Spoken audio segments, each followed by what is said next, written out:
Welcome to another episode of the Strategic Success Podcast. As you guys know, my name's Courtney.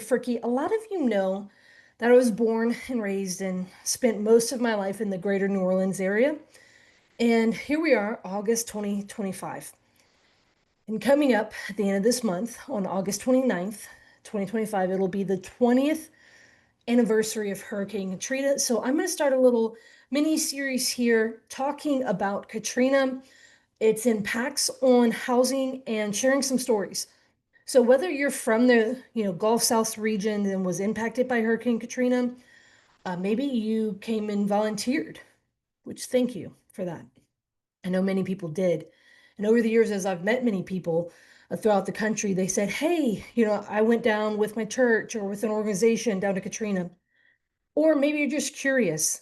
I want to talk with you guys about, give you an overview of what happened with Katrina, share a little bit of my story, but then I want to share other stories and the impact that Katrina had on housing in the greater New Orleans area. So buckle up, let's chat. Now, if you were particularly impacted by Katrina, some of these stories may be triggering, so keep that in mind. I know myself, I don't know, disaster PTSD can be a thing, right? So as a reminder, Hurricane Katrina hit landfall on August 29th, 2005, right? So we're coming up on that 20th reunion. Well, not reunion, anniversary. Um, so I want to go over some general information about Katrina to remind you that at its landfall, Hurricane Katrina was a Category 3 hurricane. At its peak, it was a Category 5, but it did so much damage because it was so massive in size, but it was also slow moving. So double whammy there. And so it impacted Louisiana, Mississippi, Alabama, and parts of Florida as well. And I want to pay respect to the folks who lost their lives. There was over 1,800 deaths associated with Hurricane Katrina. Very traumatizing for the city of New Orleans. A lot of people in the greater New Orleans area have a before and after Katrina, kind of a definitive line, in things where it's like, for especially when it comes to housing, things that happened in neighborhoods before Katrina and then after Katrina. I know that there was hundreds of thousands. Katrina is responsible for displacing hundreds of thousands of families, many who did not come back, right? A lot of people were displaced to Houston and to Atlanta and other areas and never came back. And that has major economic impacts to the city of New Orleans as well as housing. The economic impact of Hurricane Katrina is estimated at 125 billion, so it's with the B, billion dollars, as one of the most expensive and massive devastations from a natural disaster that the US had seen. The levee system failed, right? So the levees, keeping the rivers and the lakes at bay, and they failed in over 50 locations. So for the folks who don't know, Katrina was not just the hurricane impact, but it was also a lot of the systems, like the levees, the failure were part of the massive destruction that we saw. And about 80% of New Orleans flooded. So it's important to keep in mind. Now, parts of Mississippi, they also saw flooding and wind.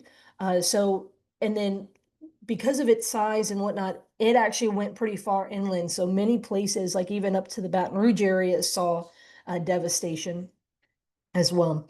Katrina has often been a symbol of government failure, right? So their responses at the local, the state, and the federal level. FEMA was widely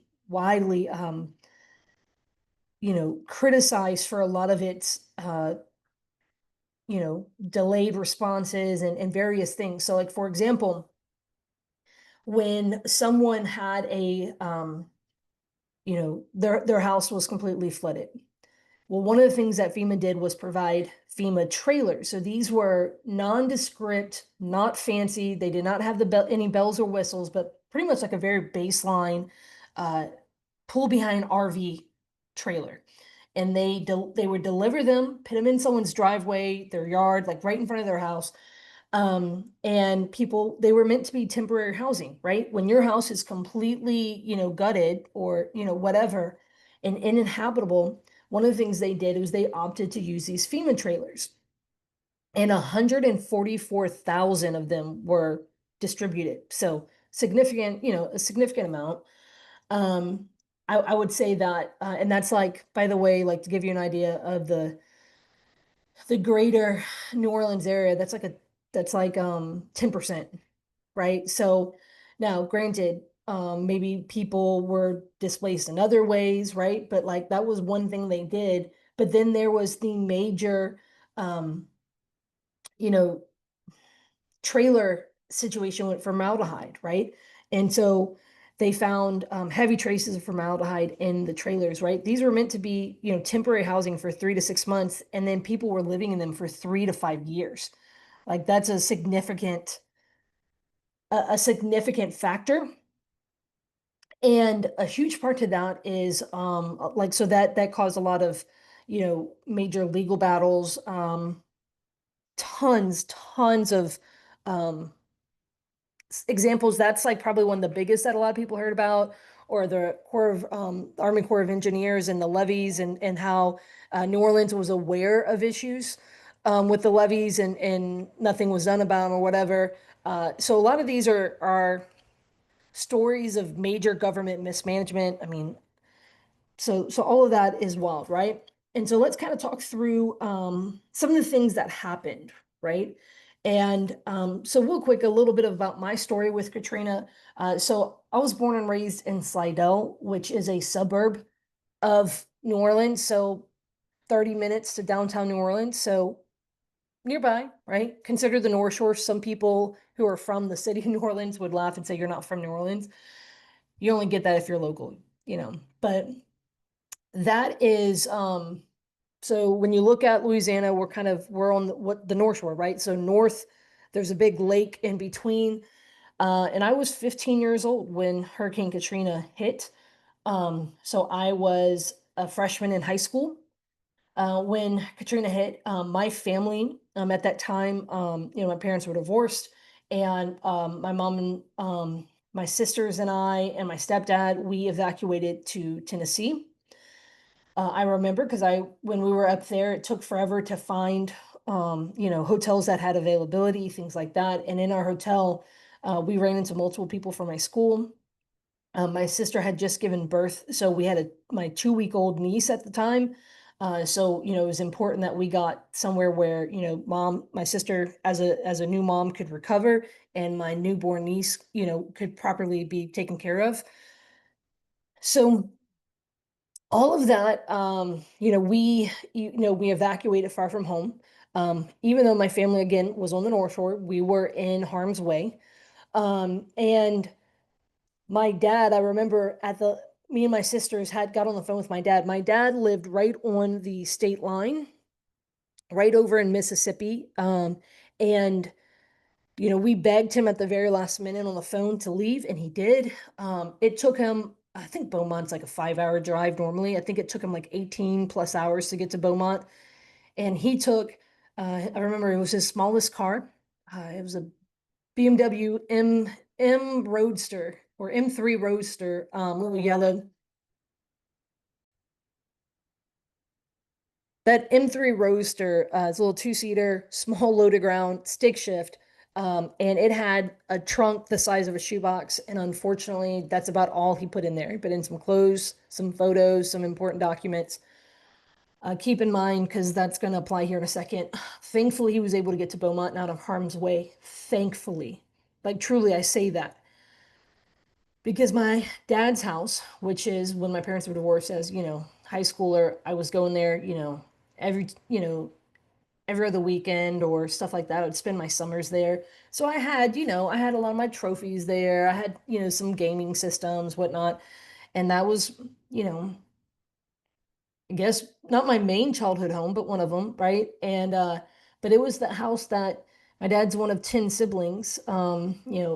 His family grew up in, and then he bought his siblings out and lived in that house after the divorce. And so I mean, a lot of family history there. And my dad got 28 feet of water in his house.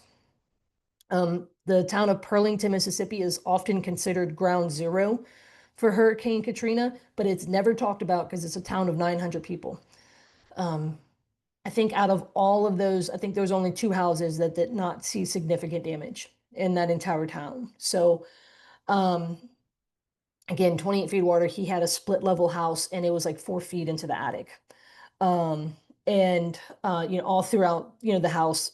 So I remember my stepdad being in the Air Force, he had friends from work who had a house in Baton Rouge that they were empty nesting. They kindly offered my family their second story, again, empty nesting. And my mom and all of us, we moved from Tennessee there. We left the hotel, went there to get closer to home because home didn't have utilities. There was a lot of devastation. So we were not going to put a newborn and someone who had just given birth, with no utility somewhere. So thankfully, they were able to stay there. My dad came from Texas, picked me up from Baton Rouge, and I drove with him. And I remember as a 15-year-old showing up that day to see with my dad, the devastation for the first time, and all the doors were swollen, and there was stuff. My dad had multiple. My dad cuts trees for a living and stuff. So a lot of he did not have many trees, but some were down. But he had boats. I remember like a bay boat hanging in a tree. Some like a kid's play set hanging in a tree. There was just debris everywhere. So to have stuff like that just hanging, right? We took someone's butane tank that was in our yard, propped up against the house, and busted a window. And I jumped in and I landed in knee-high worth of mud. And then I kicked in the door because it was wood, so it was swollen, so you couldn't open it. So I kicked it in so we can access it. Um, I remember alive and dead fish in that house, and I watched my dad. Um, we carried out all the memories of his parents that he had. Um, it was really sad to see, the major devastation. My parents' house in Slidell, the water had stopped, the flooding had stopped about a mile from our house. And yeah, we had like tree damage and shed damage and stuff like that, but thankfully we were unharmed in that house. We did lose we had some issues with pets that got away and things like that. So at that time I was a freshman in high school and we were off of school for about 2 months because our school was a shelter and it was being used by the local government to give out supplies and things like that. And I remember I went at that time, I had gone on missions trips. I had gone on two mission trips before Katrina hit.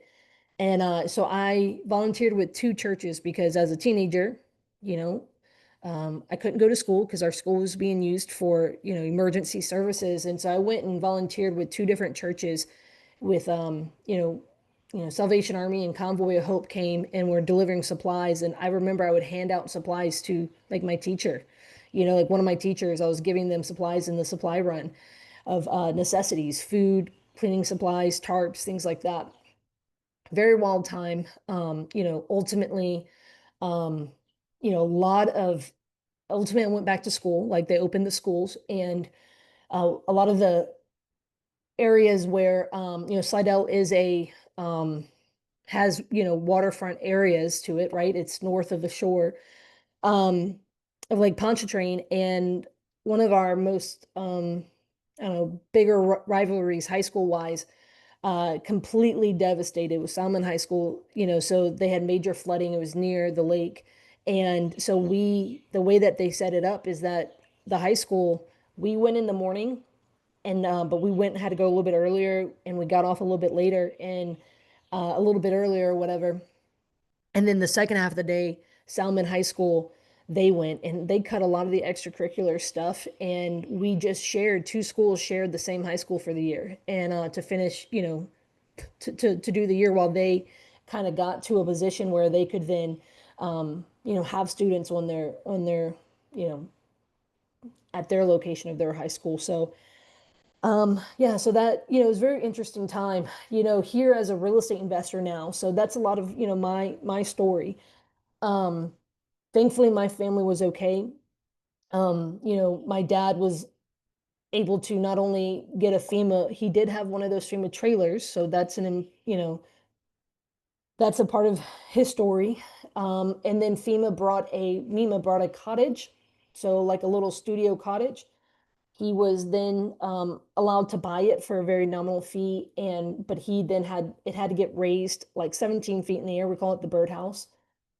He still has that, and he did not fully tear down that house. He gutted it and uses it as a shell for storage in a workshop. And a lot of my family is from this region. A lot of my family lost everything. A lot of my family was in Burlington and they had to rebuild. A lot of my family was in New Orleans. They had to, rebuild. A lot of my family in, between Mississippi and Louisiana were greatly impacted by Katrina. A lot of friends and family greatly impacted, right? And so I want to tell you some stories from Katrina. And so it's into that, again, that kind of correlate with housing and understand that all of these stories, there people have faces, people have names, and there are so many of these stories that go around. So, all right, I want to make sure I'm sharing these. But I think it's important to understand, as a real estate investor who buys distressed real estate, so many times, I mean, I still see properties that are abandoned in the greater New Orleans area from Katrina, some gutted, some not. Um, that's wild, right? 20 years of a house that has mold, all that, that hasn't been touched. That happens, right? So I want to share a few of these stories succinctly and kind of give you an idea of housing both back then and maybe a little bit now. So there was a family in the New Orleans East area, which was greatly impacted. That area. It's after their home had 9 feet of water in it. Okay, the Johnson family, it was the parents, mom and dad, and 3 children. They slept in their Chevy Suburban outside of a Walmart parking lot for nearly 3 months. Okay. That was their housing then, right? They applied for, FEMA assistance, right? Like many times. Okay. Understand this, FEMA has like locations set up all around town after a disaster. They go door to door, all of that. But you see, this family, they applied for FEMA assistance and were denied multiple times. So they applied multiple times, were denied, and they told that their paperwork was also told that their paperwork was lost. And eventually, they were placed in a FEMA trailer that had that, black mold, right? Remember the formaldehyde issues, and it was growing behind the wall panels in the, this trailer, this RV. And one of their children had severe asthma, and that was attributed to that. And so understand a lot of people had, not only did they make do, like, for example, with vehicles, eventually things like the FEMA trailers, but I mean, so many people were in makeshift housing immediately right afterwards. Uh, Along the Gulf Coast, specifically in the port of New Orleans, cruise ships were sent as temporary housing, right? Because I mean, it's on the water and it can house a lot of people, right? So FEMA leased Carnival cruise ships to house evacuees temporarily. And these ships were docked and repurposed, right? And because if people don't know, the Port of New Orleans, one, it's pretty centrally located, and a lot of cruise ships come in and out of New Orleans, right? Carnival being a big one. But the living conditions were cramped, and obviously everything has its faults, right? Some people though there stayed for over 6 months, and one of the hardest things after disaster is having a clear path forward of what are your next steps. Insurance is a slow process, very complicated process. A lot of critics called it a waste of taxpayer money, and because FEMA paid nearly 250 million for the contracts for those cruise ships. And a lot of people said, hey, it could have gone to more long-term solutions versus something so temporary as that. Keep in mind the government grossly overspends. And I say that as someone who has had contracts with FEMA after a disaster. So it is wild. In St. Bernard Parish, which is one of the parishes, our parishes like your counties, one of the parishes that was hit the hardest. There was a man by the name of Ernest. He was 60 years old and he was a carpenter. He lost his home and all of his tools, right? Again, with, the floods and everything, your belongings could have washed away, or, some you might have salvaged, some you can't, right?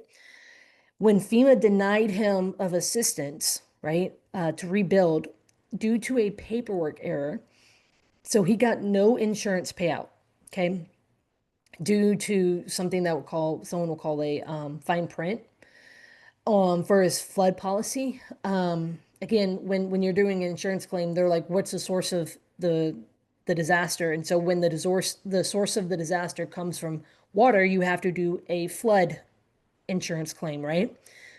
Hoping that you have flood insurance. And so when there was just a small error in his paperwork, they denied him.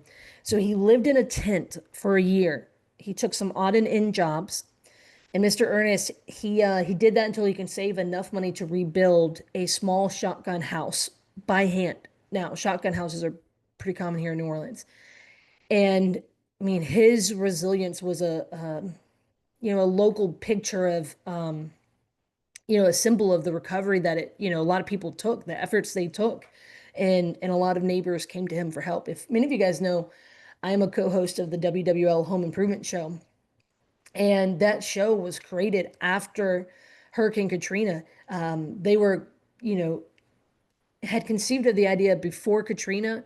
And then when Katrina happened, they were like, hey, we got to put this into effect immediately. And it's a live call-in show for 2 hours. And, Paul LaGrange, my co-host, who was on when the show was founded, as a contractor and a building science expert, for years, he was on that show, answering questions, whatever, without ever mentioning his companies. He was just literally showing up every weekend to help New Orleans rebuild. And so he is another shining example. You can see I did a podcast with him outlining a lot of the ways that he helped New Orleans rebuild after Katrina.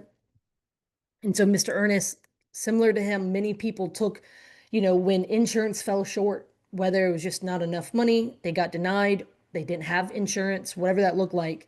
A lot of people took to, their housing being, rebuilt by hand. And so if you are in the housing industry, one of the concerns there is quality, right? People did what they had to do to put a roof over their head. But then what does that say of the housing stock, right? And not everyone was doing it by hand, right? Like, we understand that. Here's another one. In Gentilly, which is a neighborhood that is the very first neighborhood I ever bought in when I bought properties, and I started buying properties on the South Shore in New Orleans. A woman by the name of Michelle Dubois, she stayed behind to protect her. She had two dogs and three cats, right? So she had pets, because the buses, which were evacuating people out of town, right? Like, that was one of the big things. The city contracted buses to just, get people to Houston and get them out of town when, the news of this massive storm came, but they wouldn't allow pets on those buses, right? And so if you had, limited funds to evacuate yourself, maybe your car was broken. Maybe you didn't have enough money for all the fuel it would take to, again, my dad, for something that would take him a 5 hour drive, took, 18. Think about that. You're burning that fuel because maybe you're the same distance, but just because you're hitting traffic, gridlock, right? She lived on her roof, Miss Michelle. She lived on her roof for 4 days, right? Her house is full of, had full of water, and she's living on her roof for 4 days, rationing dog food until she was rescued by a volunteer boat team. Think like Cajun Navy or something like that. And her home was destroyed, but later she was reunited with all of her pets. And actually, her story inspired the PETS Act. It's Pet Evacuation and Transportation Standards Act, which required future emergency plans to accommodate animals, right? Because think about that. I mean, we had a very similar story with a recent storm where a woman refused to evacuate because she had a bird, and no hotel would take that, right? And so these are things that Katrina ultimately led into some legislation, right? The failures that happened.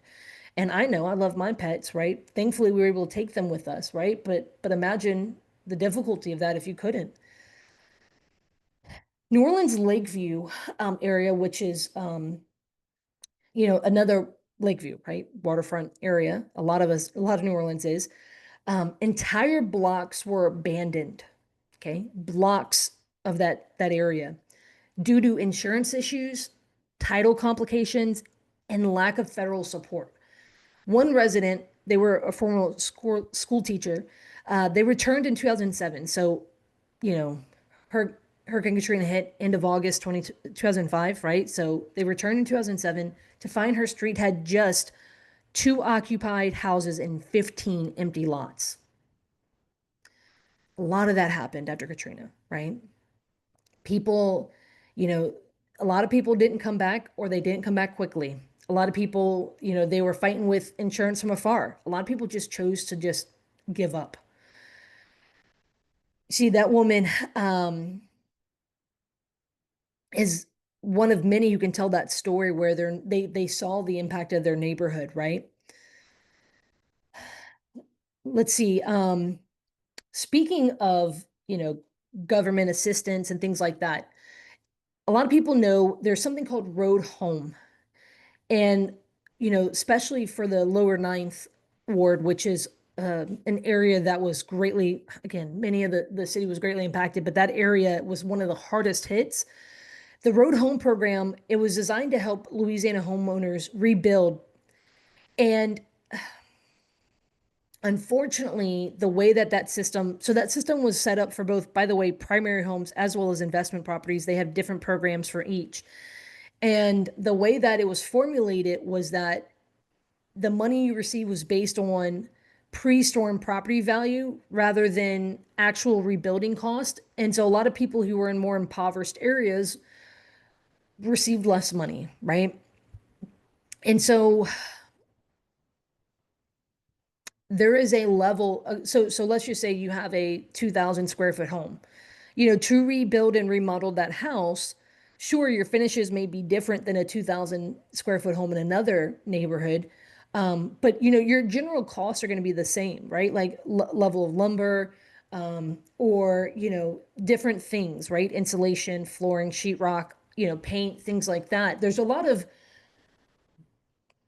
basic costs that are going to go into a house, and sure, your finishes are going to be different if you're doing Formica or marble, right? There's a level that the road home program, I mean, just yesterday I was dealing with a title issue on a property that had a road home grant. And those to get those removed from title, it's often a lot of paperwork. That program shut down in 2018, 13 years after Katrina. And so it is not the easiest to deal with those title flaws. We're actively working on solutions to continue to solve those. And so so many people applied for that. I mean, many landlords applied for that to be able to put their properties back into commerce to have their tenants move back in, right? So road home, that's something that was created by the federal government specifically for the Louisiana area. So many of you may not have never heard of that. So let me talk about Chalmette, which is down in St. Bernard Parish. Mr. and Mrs. Broussard, they both were in their 80s. They evacuated late and ended up in a shelter in Texas, right? So thankfully, a lot of our neighboring states and areas took many of us in, right? And so they assumed their home would still be there, but when they returned 3 months later, it had collapsed from flood damage and mold. And FEMA placed them in a trailer with steep stairs, even though they both had mobility issues. And so, like the FEMA trailers often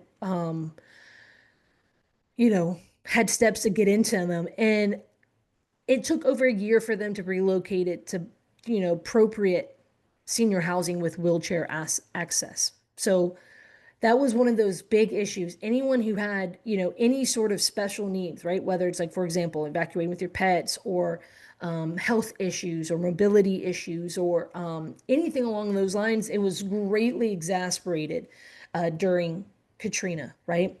Another one is this is something that the city greatly, I mean, there's so many stories, greatly dropped the ball, is that Orleans Parish Prison, right? They had hundreds of inmates that were left in their cells without food, water, or ventilation for days before they were relocated, and it turned into major legal and human rights actions. Major. There's stories on that. There's stories on the hospitals as well in the area, but maybe I'll share one of those. But um, this is also very common. In Mid-City in New Orleans, there was a lady, Miss Linda. She received a $65,000 grant from the Road Home program, which I told you about. And so she hired a contractor, but that contractor took the money and disappeared after doing minimal repairs.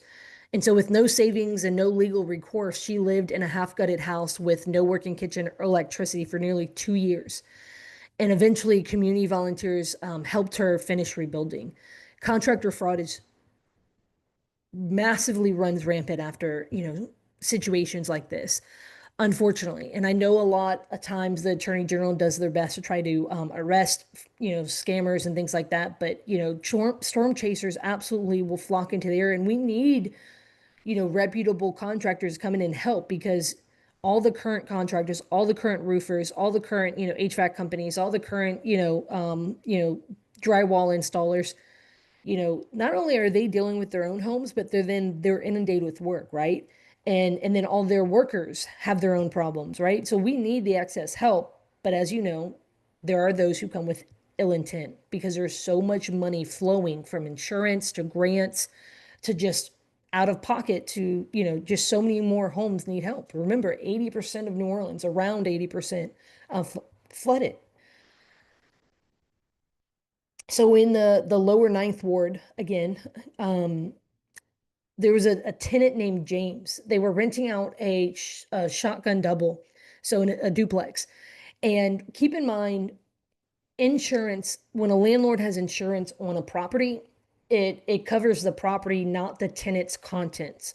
And so that is why renter's insurance is encouraged, right? Because that will cover their contents. And he lost everything in the flood. But because he didn't own the property, he was not able to get, road home funds or anything like that. And now FEMA will give a temporary housing voucher, but it expires. Like, in his case, it expired in 30 days. And he was then forced to couch surf with friends for a year. And it highlights that renters are largely left out of recovery efforts if they do not have renters insurance, right? And renters insurance, not as common back then. Hell, I don't even know if it existed back then, but that renters, when you don't own the home, you have a lot less, um, protections and things like that, right? Like how long, the landlord, is going to have to, a lot of times those leases are broken, things like that, because, the house is no longer habitable. Those are often situations where plenty of stories where tenants were like, hey, they were displaced. Think about it, an entire apartment complex is displaced. And then a lot of the housing took a long time to get back. Now, and so there was a lot of demand for housing, and that's what it displaced a lot of people. Hey, there's nothing available here. Where can I go to get some availability? Up in Baton Rouge, which is the state capital, the Williams family, so it's two parents and three kids, so they fled from New Orleans. They didn't have much with them. And so FEMA placed them in a motel, telling them that, hey, this is our temporary solution, is this motel. But they stayed there for 13 months. And they were denied time and time again for one of those FEMA trailers. And so the kids attended school from the motel, and meals came from gas stations and or microwaves, right? Like it wasn't like an extended stay with a full kitchen. And so many folks were basically put in these temporary situations. Um, there was a woman in Gentilly by the name of Patrice Williams. She returned to her flooded home in 2006. So, again, Katrina was August of 2005. discovered that most neighbors had not come back, right? So she used her own rebuilding efforts to inspire others, sharing contractor contacts, helping fill out FEMA paperwork, and organizing weekly volunteer cleanup crews. In over 5 years, 9 of the houses in her block were reoccupied, largely thanks to her persistence. That's Miss Patrice Williams. Shout out to her for that, because she showed up and said, "Hey, I learned how to figure this stuff out, or I had some knowledge," or she, again, figured it out or had it or whatever, and then she helped her neighbors. Huge part there, right? I love that. Southern University of New Orleans. So think about all the different sectors in a city, right? So I talked about the jail. I mean, various situations like that. After severe flooding destroyed the university housing, students were placed in modular trailers called Katrina cottages. Remember, talked about that with my dad. The trailers had no running water initially, and students called them tin cans. Many struggled to focus on school while dealing with trauma, crowded living conditions, and loss.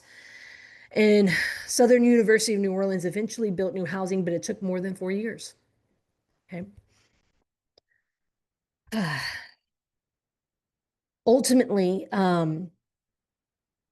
so many of these stories, I want to share these because for those of you, as we focus on real estate here, we don't often think about how disaster impacts, and then it's across all the different factions of a city, right?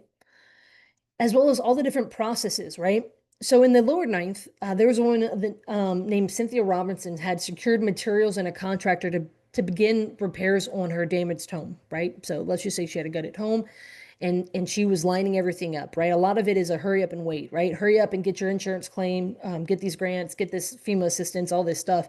Um, and then start lining up who are you going to hire, get quotes, all this stuff, and then line up the materials.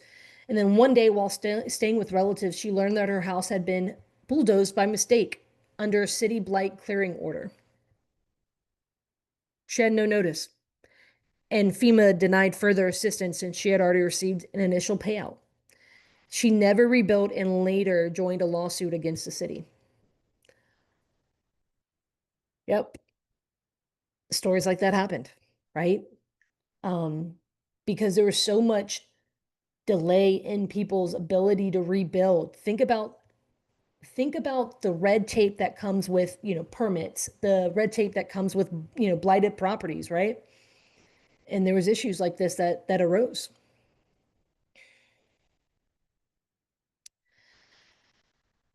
So in the Upper Ninth Ward, in partnership with the musicians like Harry Connick Jr. and Branford Marsalis, Habitat for Humanity, a lot of you guys know that organization, built a special housing development for displaced New Orleans musicians. It included 70 plus colorful homes. By the way, I drove past it yesterday. A music center, so 70 plus colorful homes, a music center, and recording spaces. Many local artists and performers whose homes were destroyed found permanent residences and communities there. So I share these different stories with you, and I'm going to end the stories there, but to know that so many people lives were greatly impacted by Hurricane Katrina. And during that time, a lot of people suffered major loss physically, emotionally, mentally, financially. I know many people who the loss they took in Katrina, they'll never recover from, right? I know many people who were in real estate who, because of the loss during that time, they were kicked off Real Estate Island. They never were able to get back in the game. Many of them faced bankruptcy. Think about it, if you're not properly insured, things along those lines. But then there were also people who were able during that time to really seize an opportunity. I know many contractors who their businesses exploded during that time and they made significant money.